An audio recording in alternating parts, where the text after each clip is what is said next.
ক্ষমতাসীন দলের সংসদ সদস্য আনোয়ারুল আজিম আনার হত্যার ঘটনায় নতুন মোড়। হত্যার ঘটনায় ঝিনাইদহের আরও একজন রাজনৈতিক নেতাকে নজরদারিতে রাখা হয়েছে বলার অল্প কিছু সময় পর জেলার এক নেতাকে আটক করেছে গোয়েন্দা পুলিশ। দুপুরে সংবাদ সম্মেলনে ডিবি প্রধান হারুনুর রশিদ জানিয়েছিলেন, এই ঘটনায় আরও কয়েকজন গ্রেফতার হতে পারেন।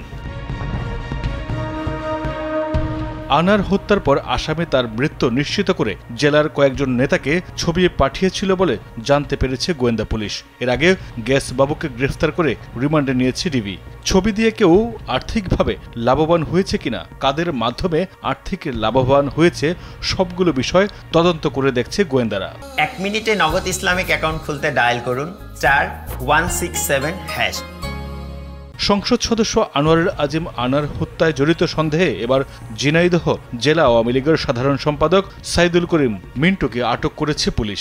মঙ্গলবার বিকেল 4টার দিকে রাজধানীর ধানমন্ডি এলাকা থেকে তাকে আটক করে ঢাকা মেট্রোপলিটন পুলিশের গোয়েন্দা বিভাগের একটি দল পুলিশের একটি সূত্রে তথ্য নিশ্চিত করেছে।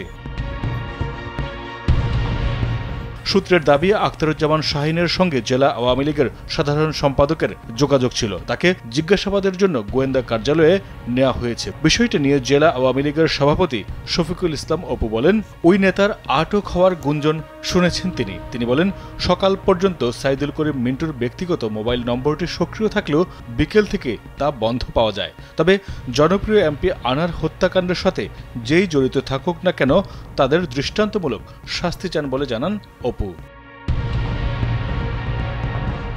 আনোয়ারুল আজিম আনার হত্যা মামলা তদন্তে আরও অগ্রগতি হয়েছে। ঘটনায় ঝিনাইদহের অনেক রাজনৈতিক নেতার পরোক্ষভাবে জড়িত থাকার তথ্য পেয়েছে ঢাকা মহানগর গোয়েন্দা পুলিশ।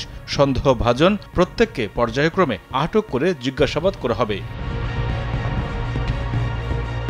হত্যাকাণ্ডের ঘটনায় গ্রেফতার চরমপন্থী নেতা শিমুল ভুইয়ার জবানবন্দিতে ঝিনাইদহ আওয়ামী লীগের বিভিন্ন পর্যায়ের কয়েকজন নেতার নাম সামনে এসেছে। হত্যাকাণ্ডের ঘটনায় সম্পৃক্ত থাকার কারণে ঝিনাইদহ জেলা আওয়ামী লীগের ত্রাণ ও সমাজ কল্যাণ সম্পাদক কাজী কামাল আহমেদ ওরফে বাবুকে শনিবার গ্রেফতার করেছে ডিবি। তার আগে তাকে আটক করে জিজ্ঞাসাবাদ করে ডিবি। সম্পৃক্ততা পাওয়ার পর তাকে মামলায় গ্রেফতার দেখিয়ে আদালতে 10 দিনের রিমান্ড আবেদন করেন তদন্ত কর্মকর্তা।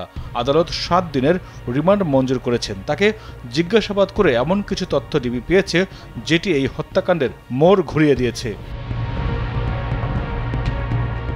মাইদুর রহমান রুবেল, কালবেলা।